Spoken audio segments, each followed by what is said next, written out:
you ever meet me in person, odds are you will see me with art pad and art supplies in hand. This is especially true in church, and during a sermon, I will draw alongside my notes. I find that my most inspirational moments come from listening to a sermon while I draw.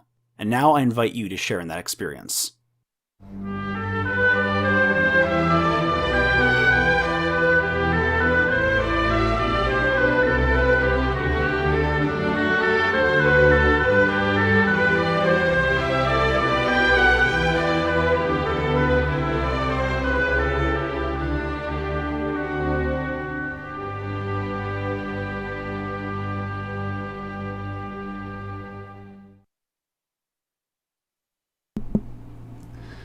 Hello, everyone. Long time no see, but I finally found some time to listen to a sermon while I draw.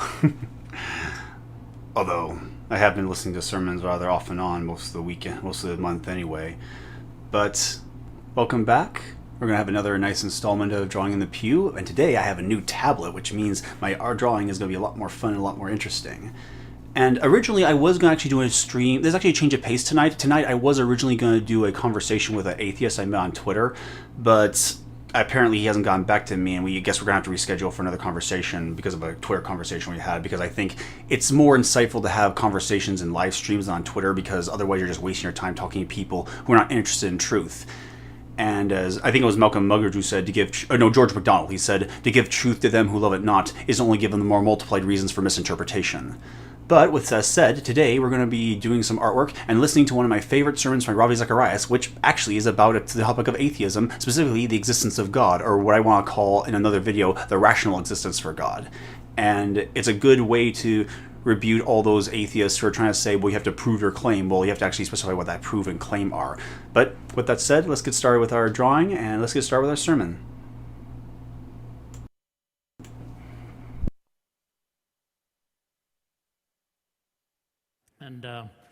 And nevertheless, that's it. That my people think, and we are grateful that you all do. And that's why here at this conference, I esteem RC as one of the great heroes of the faith today, and the lineup that he's got in here. I wonder why I'm actually here. In fact, I was thinking of the subject they've given me, the existence of God. I wish I could just say, just listen to what the others have said, and that demonstrates it, and we're okay. But it reminds me of the two guys who were sitting for an exam, and at the end of the exam they were being interviewed for the job, and the man says, I've got a problem. Both of you guys have answered the questions exactly the same way, word for word. There is no difference in your answers, but I'm going to give it to this gentleman rather than to you. And the guy got offended. How come, if our answers are identical, you're giving it to him and not to me? He says there was one difference. In one of the questions, his answer was, I don't know the answer to this question. And your answer was, neither do I.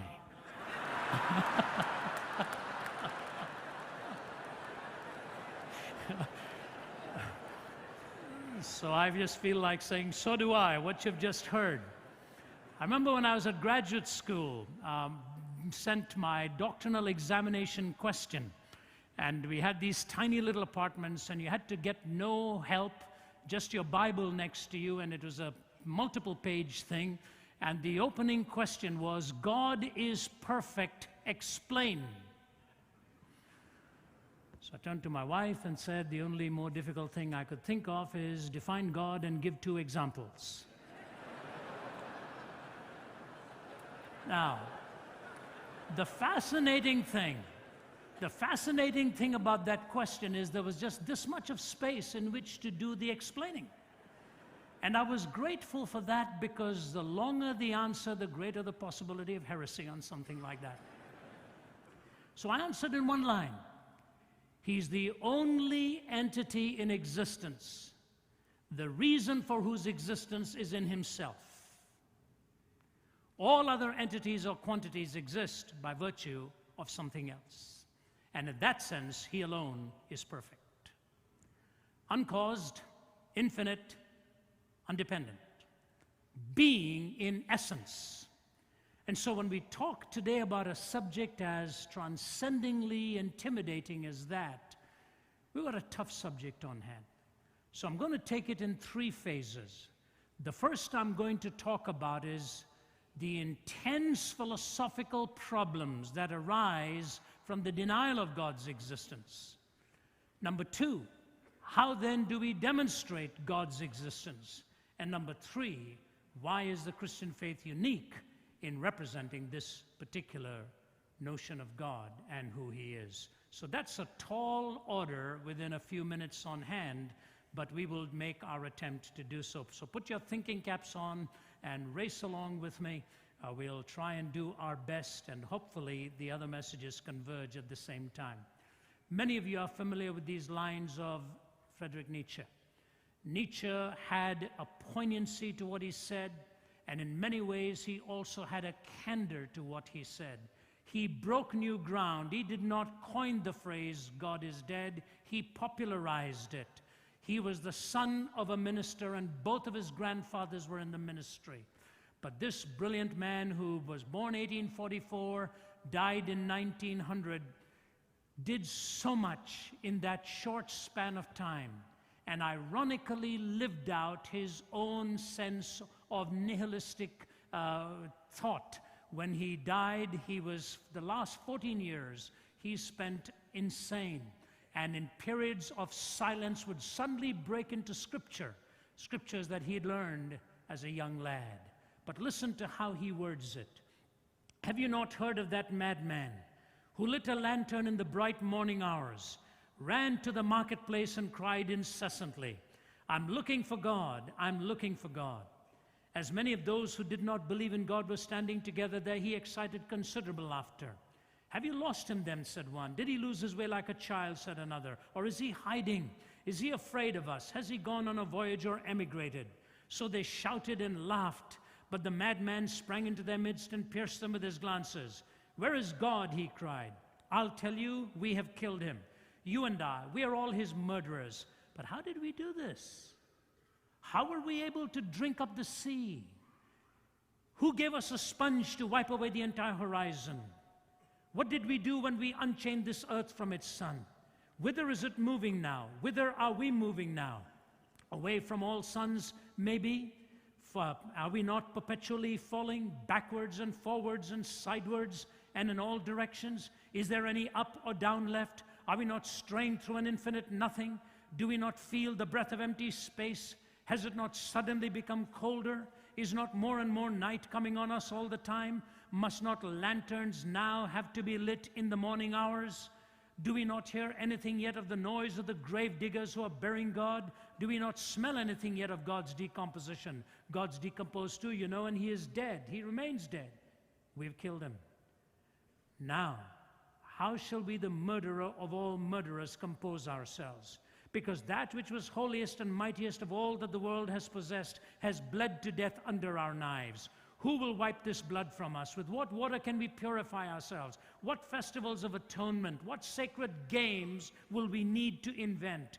Is not this the greatest of deeds, too great for us? Must we not now ourselves have to become God, simply to seem worthy of what we've done?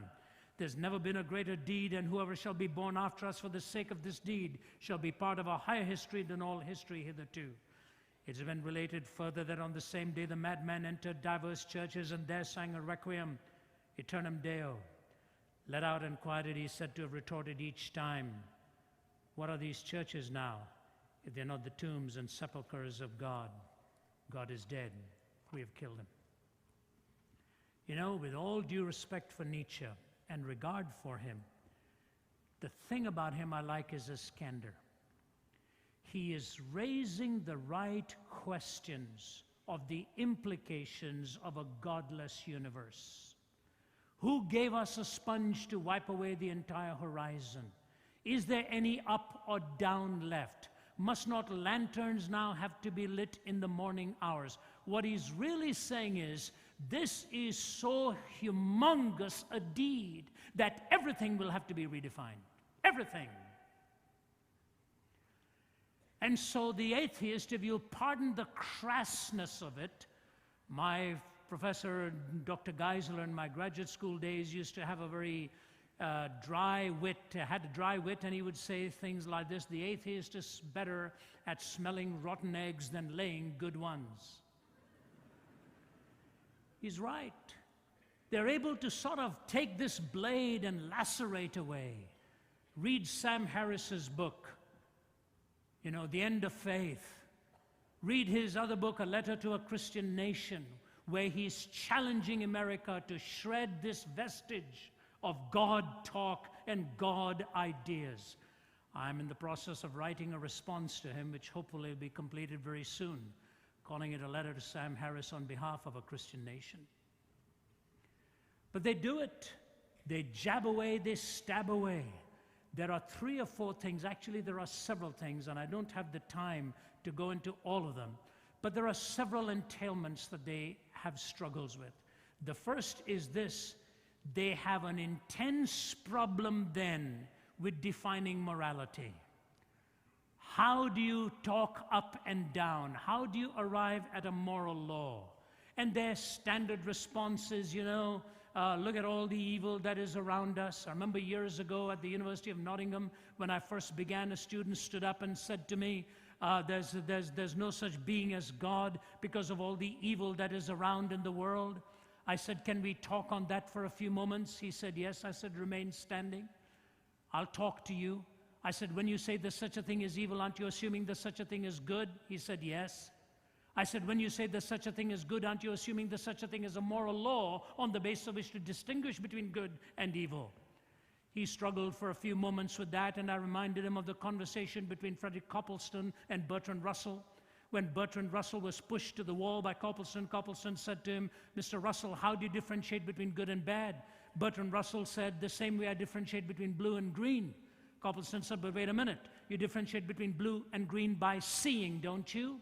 Yes. How do you differentiate between good and bad? Bertrand Russell said, on the basis of feeling. What else? Oh, wait a minute. Copleston was a kind man. He really should have turned to Lord Russell and said to him, Mr. Russell, in some cultures they love their neighbors. In other cultures they eat them, both on the basis of feeling. Do you have any personal preference? How can this brilliant mathematician philosopher make so basic an error? But he admitted it. In a letter to the Observer, he said, I do not know how to deal with this issue of morality. It haunts me. You see, the question of a moral law comes within us. So I said to him, when you say there's such a thing as evil, aren't you assuming there's such a thing as good? He said, yes. I said, when you say there's such a thing as good, you must assume a moral law. He said, all right, I'll grant you that.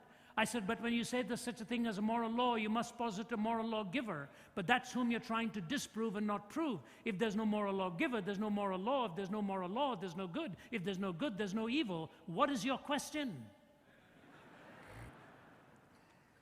He looked at me and I quote, he says, what then am I asking you? I said, I'm not going to help you. I'm not going to help you. Now, granted, if you're a thinking person, you'll say, Ravi, how do you get from the moral law to the moral lawgiver? Is that not an extrapolational jump? And in the Q&A time, if that question comes, I'll be very happy to deal with it. Right now, my time is very tight. So I've got to go on.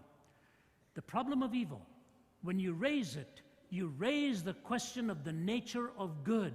And when you raise the question of the nature of good, you have to start wondering, how do you really arrive at the reality of good and evil when there is no God? Do you know what Richard Dawkins has now come up with?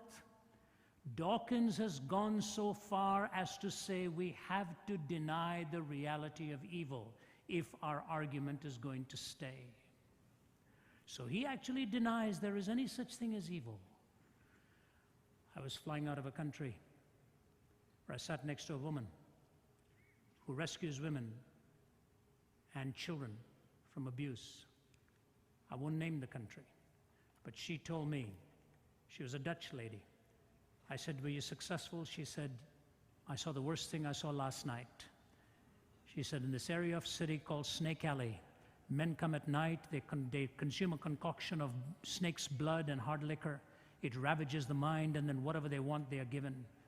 She said, I rescued an 18-month-old baby girl from the arms of this man who was sexually plundering her, because that's what he wanted under the influence of snake's blood and hard liquor. Mr. Dawkins, Is that evil?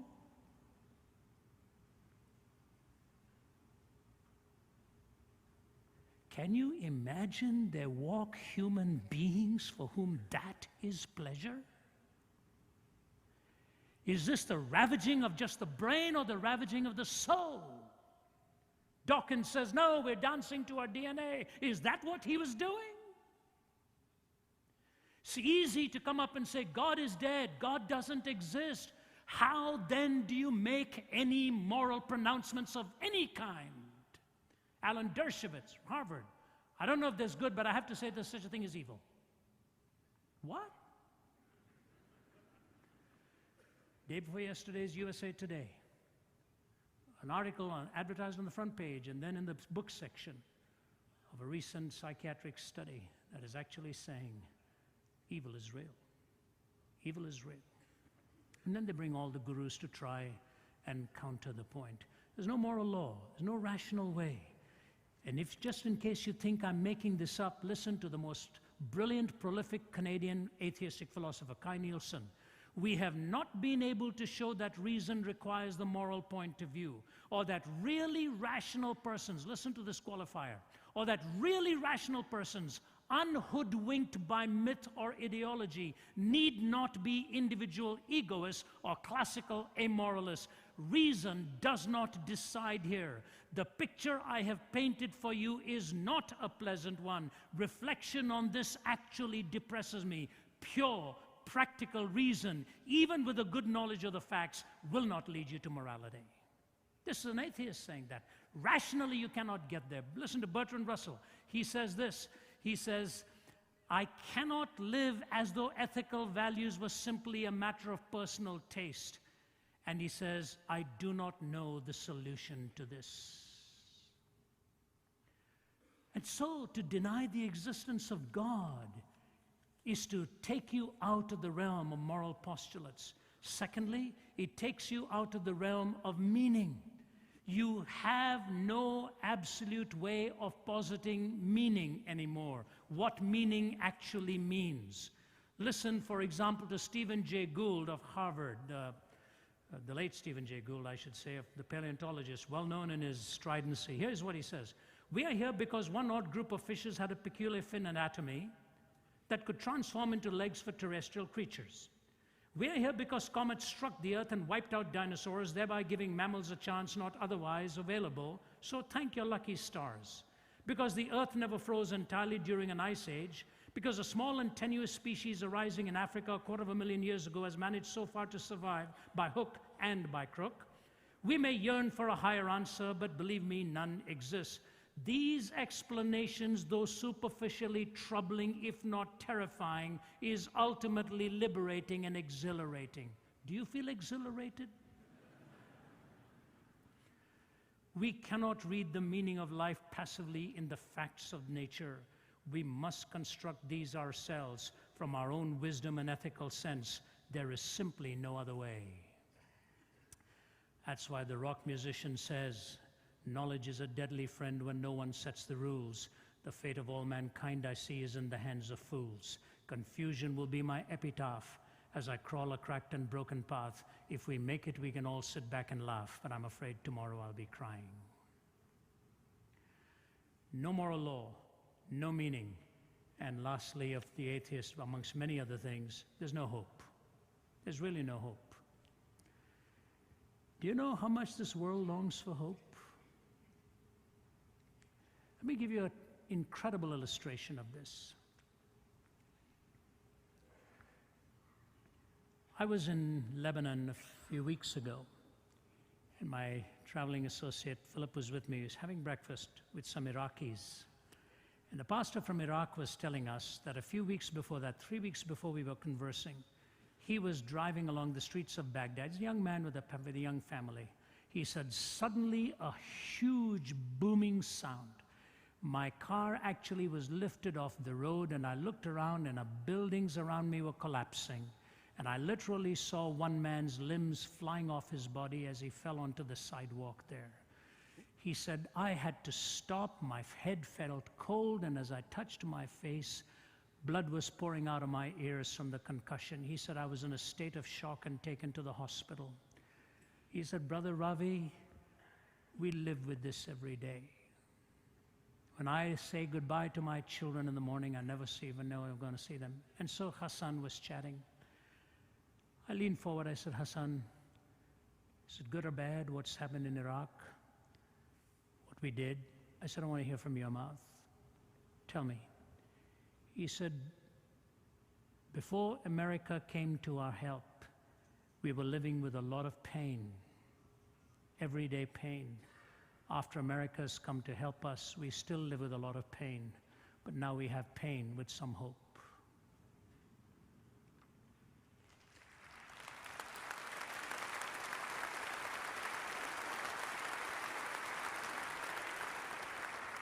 You don't have to agree with him. I don't have to agree with him. I'm not saying that. I'm not making a political statement here. I'm just telling you this. A man who just had his car and life nearly blown up is looking you in the eye and saying we could not live without hope. Today's story in the Houston Chronicle, an 11-year-old boy who for 1 year has fought for custody of his baby sister, who was described as nothing more than fetus Holloway, stillborn.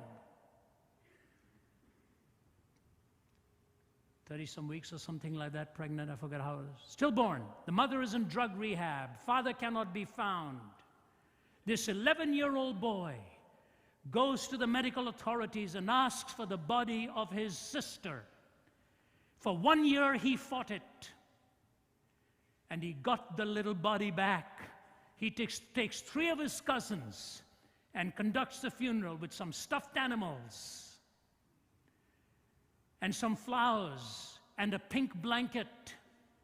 He lost his dad when he was 1 year old, he says. He says, now my sister Rachel, who had no name in the morgue, he's given her the name Rachel. He said, now my sister Rachel and my daddy are in heaven together. The Houston Chronicle writer says, very rarely in life can you use the word greatness, but I looked into the eyes of this 11-year-old boy and I was looking at greatness. Hope. The atheist has got nothing to give to you. You die, it's nothing more than a physical compilation of atoms that had no prevision of what it was forming. And so you denounce God, you end up with no moral law, no meaning, and no hope. All right.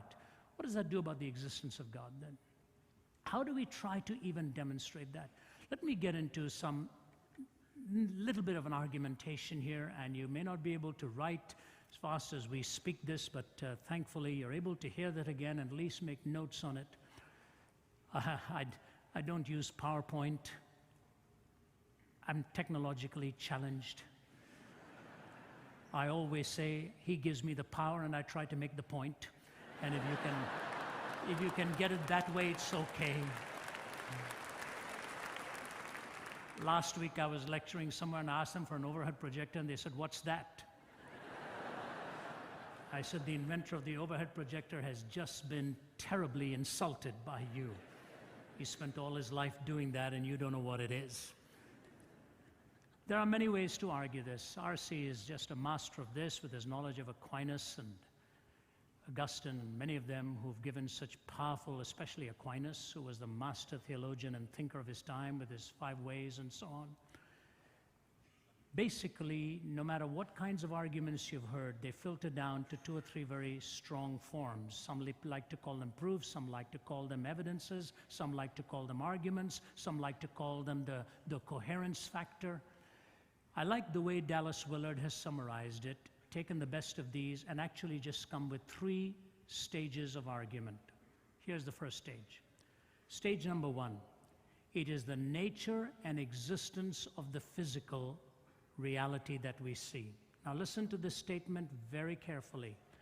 However concrete physical reality is sectioned up, the result will be a state of affairs which owes its being to something other than itself. No matter how you section down physical concrete reality, no matter how small you break it down, no matter what you do with it, you end up with the state of affairs that that physical quantity owes its being to something else and is not self-existent. It is not self-explanatory. If I were to bring an apple to you and show you that apple, you can cut that apple down, you can grate it, you can slice it, you can take it under all kinds of telescopic or microscopic study or whatever it is, you'll end up with the same reality that it doesn't explain its own existence. Now, that every physical state, listen now, no matter how inclusive, has a necessary condition in some specific type of state which precedes it in time and is fully existent prior to the emergence of the state which it conditions. What does that mean? You take this apple. You know the apple didn't bring itself into being. Whatever was needed to bring that apple into being, a full-grown tree in your backyard or whatever, had to pre-exist, and all the conditions needed for that tree to exist prior to the bringing forth of this apple had to be completed in time in order that this apple through the blossom may then ultimately grow as a fruit on that tree. The apple doesn't explain its own existence. It is dependent on something which also had to be completed in time in order to produce the entity you are discussing. But the reality is, neither does the tree explain its own existence. You go back across a series of physical causes, and there is not one example in the physical universe of a physical quantity that explains its own existence. And to add to it, if you start back from the apple I'm illustrating and go back all the way to the series of causes, you cannot have an infinite series of causes in time, because if you had to have the infinite series of causes, it would never have arrived at this moment. If you have a domino called X, and you've got to have an infinite number of dominoes falling before X falls, you will never get to X, because you will need an infinite number of dominoes to fall. So what is it we have posited by this point? No physical quantity explains its own existence, and no amount of time can consume an infinite series of events to bring you to the present. Which means all of these somewhere have to be explained by one self-existent cause which is not physical. Because a physical quantity, as we know it in reality, it cannot explain its own existence. C.S. Lewis puts it this way: an egg which came from no bird is no more natural than a bird which had existed from eternity. An egg which came from no bird is no more natural than a bird which had existed from eternity. So stage one is that we do not have one instance of a physical quantity that completely explains its own existence. Stage number two, it is the argument to design, not from design. Try and understand the difference. Very important difference. It is the argument to design and not argument from design. What is an argument from design? If you take the vastness of the universe, for example, think about it. There are flames of the surface of the sun which are 40 times higher than the entire dimension of this earth. Massive, massive flames. I remember teaming up with an astrophysicist in South Africa, and he was showing a slide at the University of Witwatersrand in Johannesburg, where we were lecturing together. And he said, if you look at that picture there, David Bloch said, there's 100 billion stars on that screen. He said, if you started counting them now and counted 1 star per second, you'd have to be here for 2,500 years. Just the vastness of it. I remember doing a course in quantum theory under the famed quantum physicist John Polkinghorne, president of Queen's College, Cambridge, who was a latecomer to Christ. Polkinghorne once talked about all of the contingencies in the early picoseconds of the universe. You know what a picosecond is? A picosecond is that amount of time which elapses when it takes something traveling at the speed of light to cross the strand of a single breath of hair. That's a picosecond, which means almost abstract. Think about it. In the early picoseconds of the universe, he talked about the early contingencies. Here's what Polkinghorne said to us. He said, you know, take the expansion-contraction ratio. It had to be so exact, margin of error so small.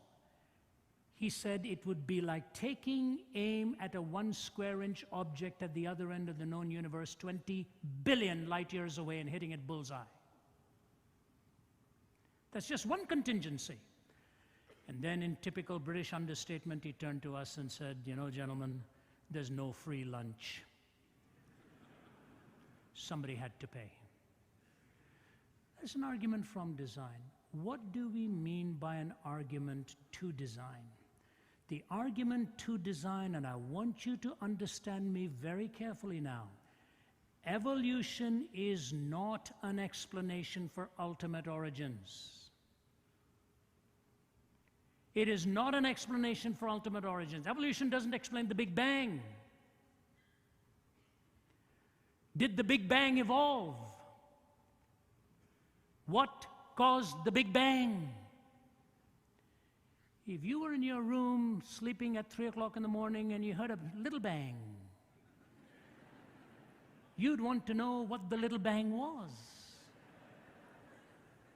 We just think we've talked about the Big Bang and we've solved it. The Big Bang didn't evolve. I remember talking to a group of scientists at University of Florida. They're having dinner together. I'm not very comfortable with scientists. If you're one of them, forgive me. I know philosophers can be boring too. I remember Lee Strobel telling me he blames me for his son going into philosophy. And he looked at his son one day and he said, do you know what the difference is between a philosopher and a large pizza? And his son said, is this a trick question? He said, do you know the difference, son? He said, what? He said, do you know the difference between a philosopher and a large pizza? He said, tell me, Dad. And Lee said to him, a large pizza can feed a family of 4.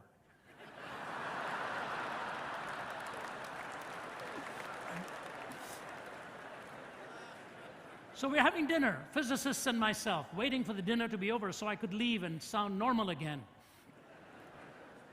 And I said to them, all right, you boys are naturalists. You take exception to the metaphysicians. You're naturalists. I said, what is the Big Bang? He said, well, it's where everything was reduced to a singularity. I said, and? Don't you always say it's where the laws of physics actually break down? That's true. I said, so even your starting point is non-natural. If the laws of physics break down at the singularity, then your starting point is also not natural. Do you know what one of them said to me? We retain a selective sovereignty over the issues we like to extrapolate from. Now, I'm not knocking science. I'm just telling you this. Not all order has evolved. The argument to design, there is a configuration and a coalescing of intelligent entities and quantities that predispose the possibility of the resultant entity that came into being. I had dinner with Francis Collins, the co-mapper of the human DNA. He said to me, when I finished my studies on it, he said very simply, I have to say this to you. I felt I was looking at the book of life, 3.1 billion bits of information. When I finished speaking at Johns Hopkins, prior to me was Francis Collins. My wife was with me and we were listening to his talk. It's one of the most spectacular things I've ever seen. He showed us on the screen a beautiful, geometrically perfect stained glass picture from York Minster Cathedral in England. And he put it up on the screen. You're wowed. Then he divides the screen, and on the right he shows a slide of the design of the human DNA, there was an audible sound in the audience like, wow. And most of them were skeptics. When I see the heavens and the work of your hands, the moon and the stars which you have made, what is there in man that you should keep him in mind? For you have set your glory above the heavens. No wonder in December 68, when the boys were going around the dark side of the moon, they vouchsafed a glimpse of this earth given to no human eye.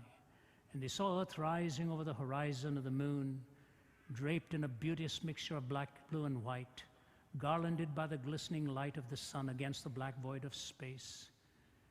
There's only one line that came to their minds as the world waited. No, it wasn't Stephen Jay Gould.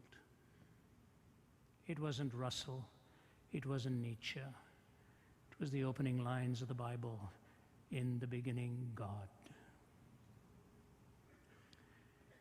Stage one, no physical quantity explains its own existence. Stage two, there's an argument to design. No matter how you slice it down, there's a coalescing of intelligent components that made it possible to even bring this type of thing into existence. You know, that's why people like Hume and Einstein and all were what you'd call second-grade theists.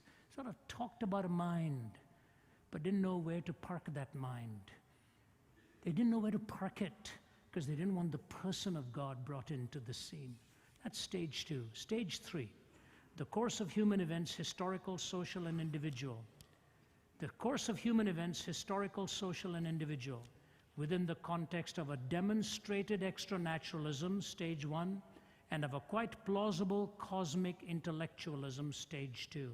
Let me repeat that statement. The course of human events, and these are not my words, they are Dallas Willard's words. The course of human events, historical, social, and individual, within the context of a demonstrated extranaturalism, stage one, and of a quite plausible cosmic intellectualism, stage two.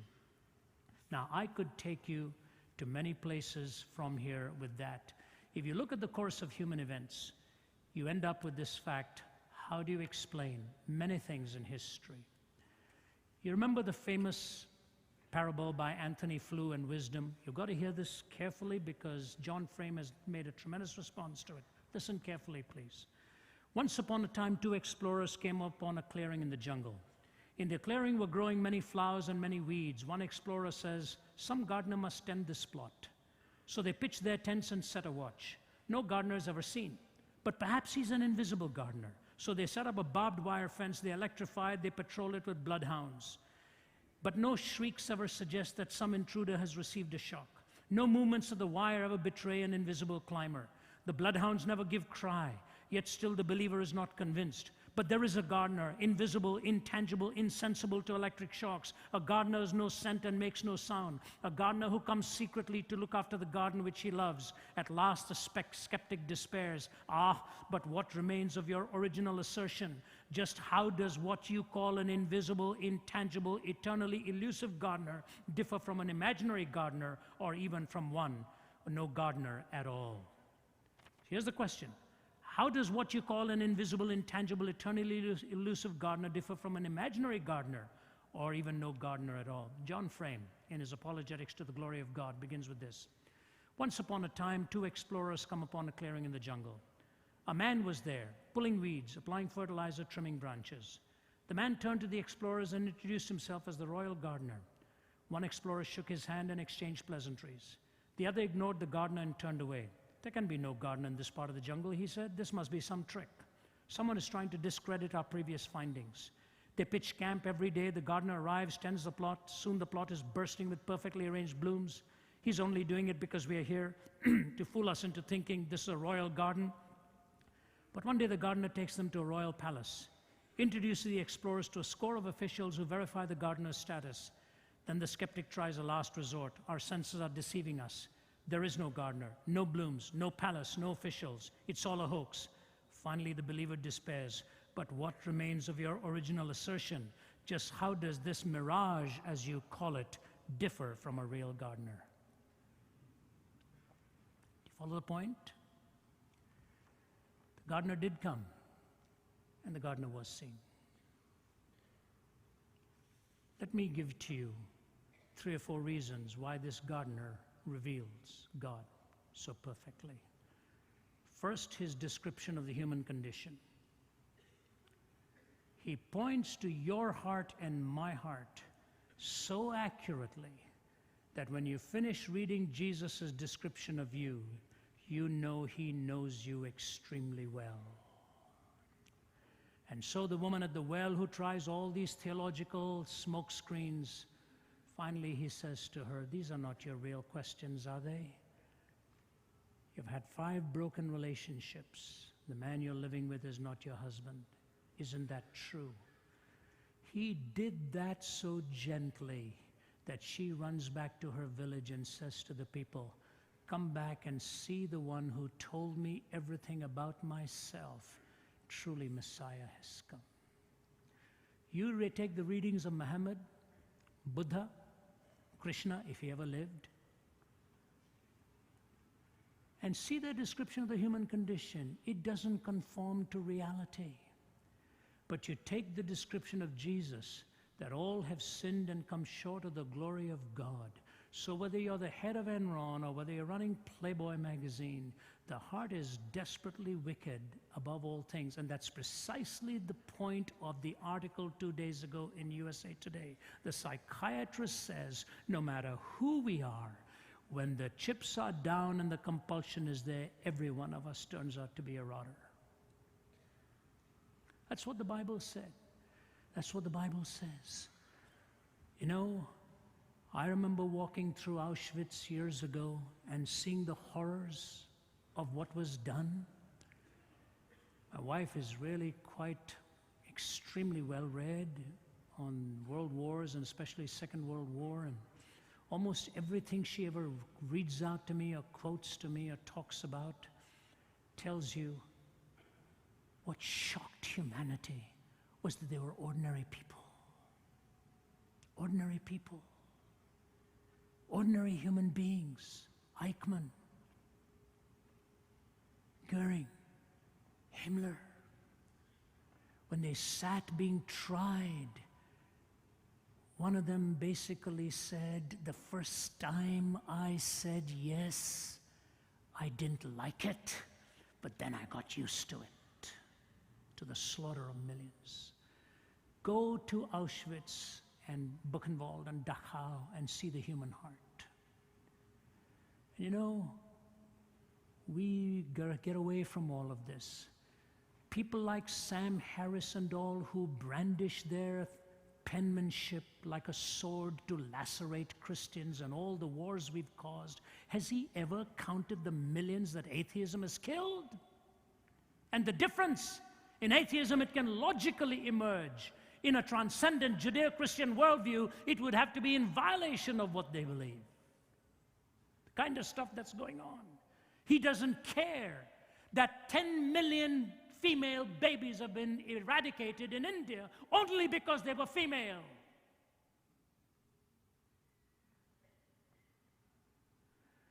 Is this all right? Or is this the human heart displayed in such heartbreaking ways? He describes, and Hobart Maurer went to his grave a skeptic. He taught at Johns Hopkins, taught at Harvard, committed suicide at the age of 75, but he wrote in Psychology Today, sometime I think in the 70s, he said, you know, when we did away with sin, we lost our definition of ourselves. It's a skeptic saying that. We lost who we were. Description of the human condition. Secondly, in the person of Christ as he is revealing God, the marvelous coalescing of absolutes in him. Time's running out, so let me race here. 2 years ago, actually a year and a half ago, I was asked to speak at the United Nations Prayer Breakfast. It was the second time they'd asked me to come, only this time I marveled at the subject, navigating with absolutes in a relativistic world. You get up at 6:30 in the morning to speak on that. And then you're told you have 25 minutes. And then you're further told you cannot bring religion into it. I said, I'll make a deal. 20 minutes, your subject, last 5 minutes, why I believe in what I do as being the only answer to this struggle. Okay, we agree. So I talked about the search for 4 absolutes: evil, justice, love, and forgiveness. How do you define evil? How do you define justice? What is true love? And when you blow it, how are you forgiven? They all nodded their heads. I said, now I want to ask you with 5 minutes to go, do you know of one event in the world where these 4 converged? I said, they converged on the cross of Jesus Christ.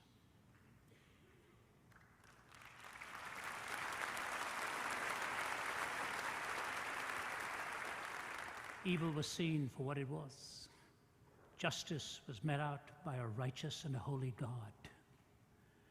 Love was displayed unparalleled to a point where he looks at a young man and says, take care of her.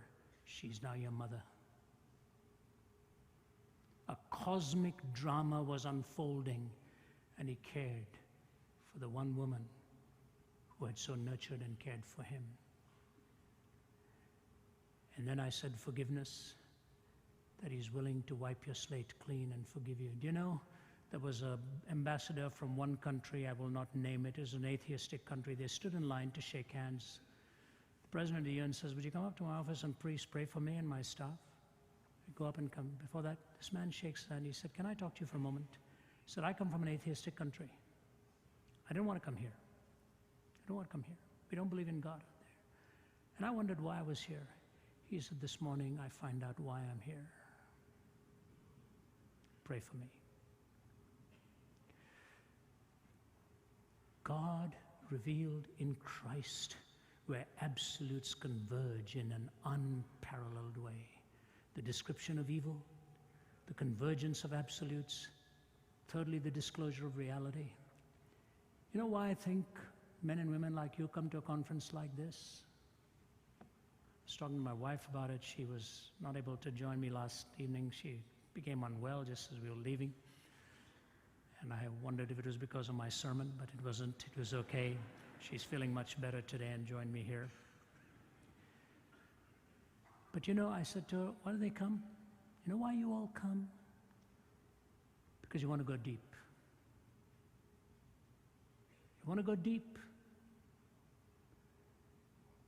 God is able to take a little child and place that child at the center and say, such is the kingdom of heaven. And he's able to look at a Nicodemus and say, you're a teacher and you don't understand these things? He's able to take the sublime and make it simple. He's able to take the simple and show you the sublimity behind it. The unfathomable depths of God's riches. You know what I think is going to be the biggest point of our delight in eternity? That we will be silent when we are face to face with the Trinity.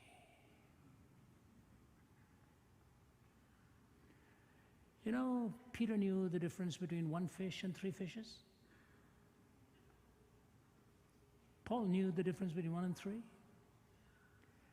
This marvelous mystery of the Trinity, which may be the only explanation for the Greek search of unity and diversity.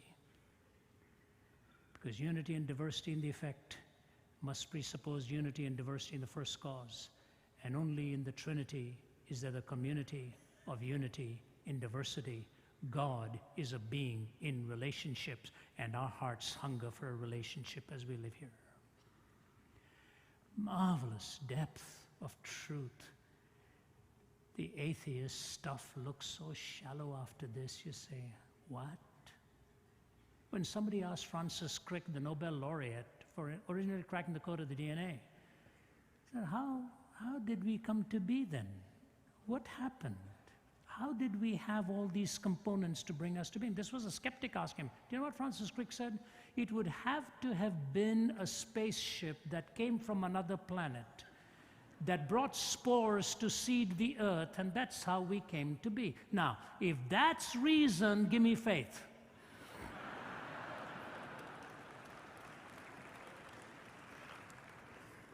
I don't have that kind of faith. That's what you call nonsense in sophisticated language. He says that again and again and again.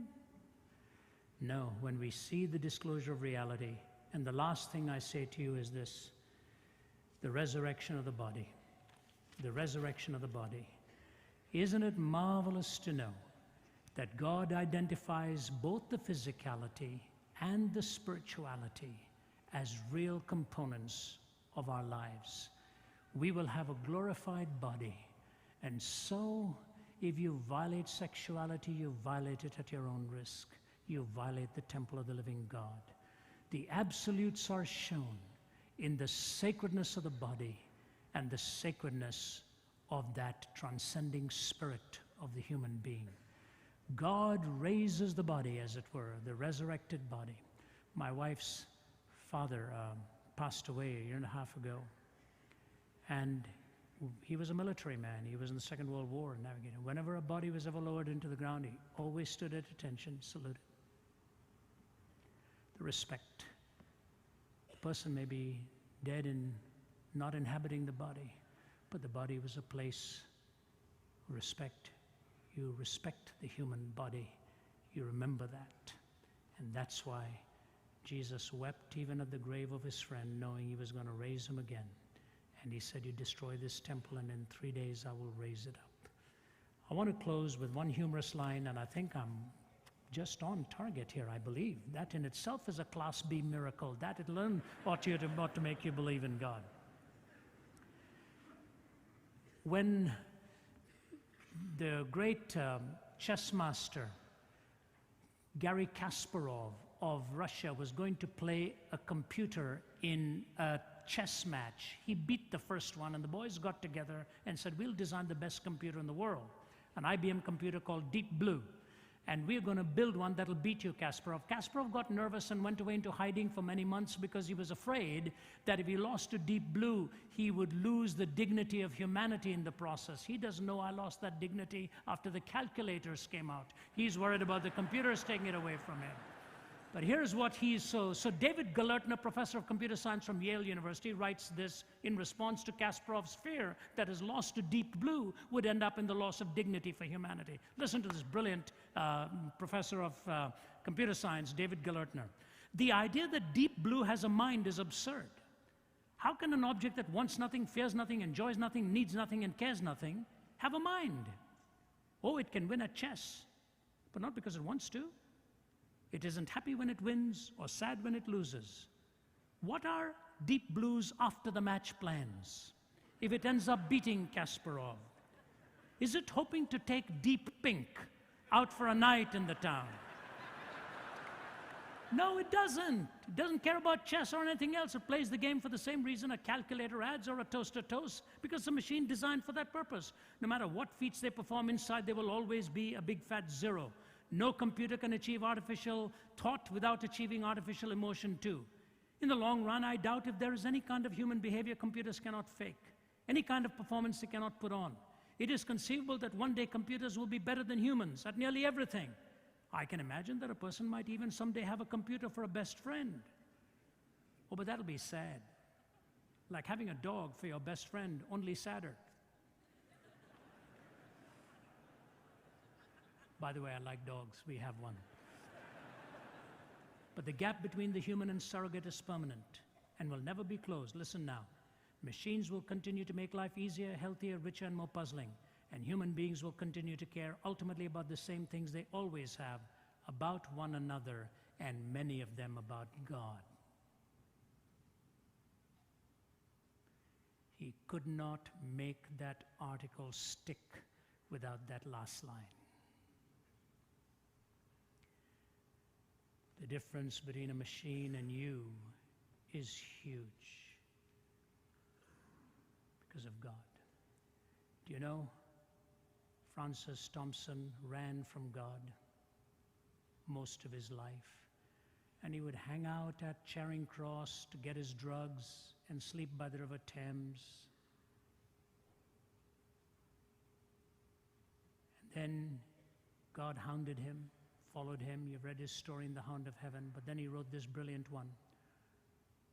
Hanging around at Charing Cross and by the River Thames, he wrote this, O world invisible we view thee, O world intangible we touch thee, O world unknowable, we know thee. Inapprehensible, we clutch thee. Does a fish soar to find the ocean? An eagle plunge to find the air?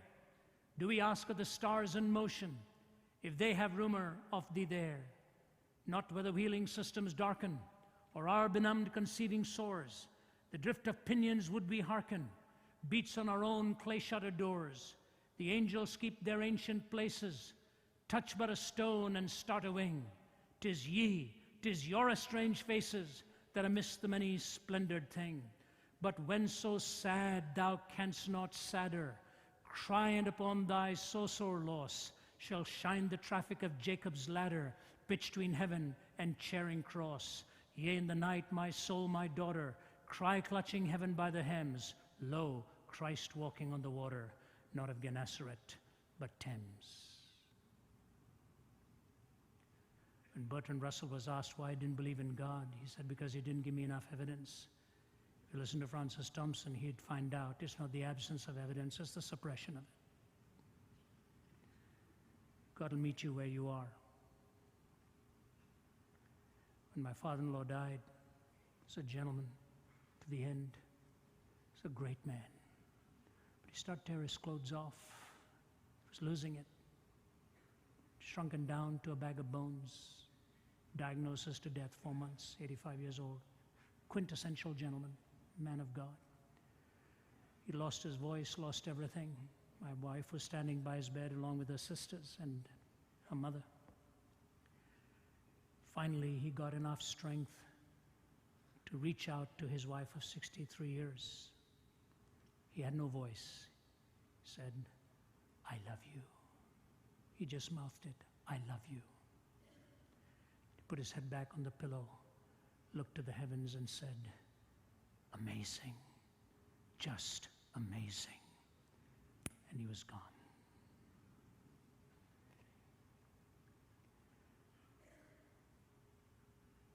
But purer and higher and greater will be our wonder, our transport when Jesus we see. Deny God, the philosophical entailments are insoluble. Find the steps to Him, something beyond the physical, only an intelligent entity who came into history, who described and was seen and was heard, who described your heart and mine and the person of God. I believe in God, who sent His only begotten Son, Jesus Christ, because of whom I stand before you, because of whom I was rescued from a bed of suicide at the age of 17 in Delhi. He was near to me. He's near to you. Love the atheist and live the life, as Ronald Reagan used to say in his own simple way. Serve the atheist with a fine dinner and ask him if he believes in a cook. God bless you. Thank you.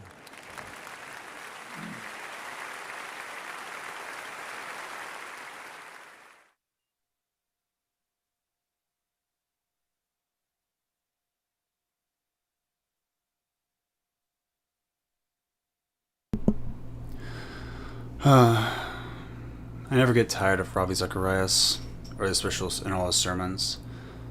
Well, that's pretty much all I was able to make today. I was so close to not actually animating it, but obviously it's gonna fall from the tree, grow up here, and then and hopefully I can loop that into a GIF and say not forever, but we'll just see about that. And it might be too complicated from the image. But that's all I have for today, so thank you everyone for watching. Thank you all for commenting, and thank you all for following me at this late hour.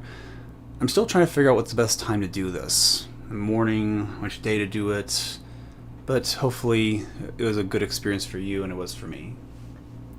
So until next time.